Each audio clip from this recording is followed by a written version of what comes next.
obviously in your role there's creating clarity around that so that there can be more trust in that.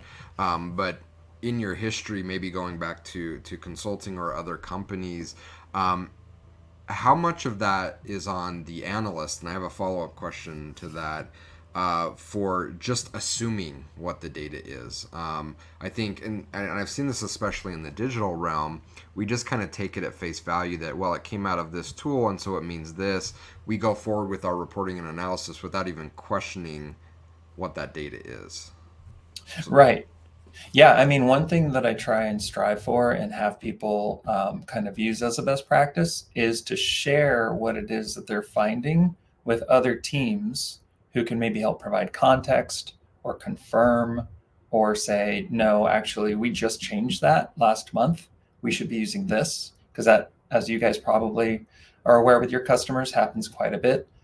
Goals change, metrics change. They want to use this instead because they think it might, provide more insight, et cetera.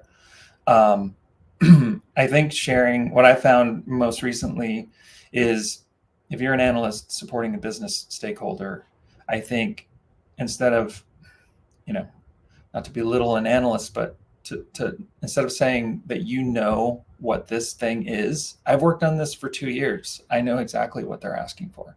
I think you should just always share what results or solutions or anything that you have with your business stakeholder because they're going to have the most context around what's being asked for.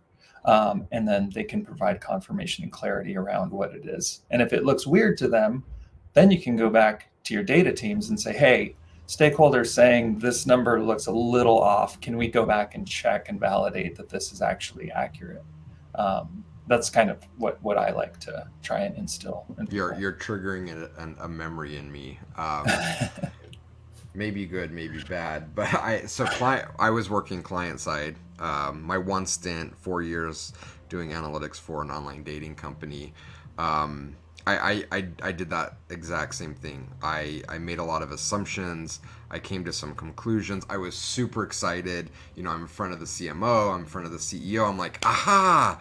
And they're like, I wish you would have come to us a long time ago because this thing was happening, and so your conclusion is completely wrong. And if you would have known that, you could have went over here and told us. And I'm like, good lesson to learn there. So, yeah, Yeah. yeah. I'm glad you brought that up. What are the other?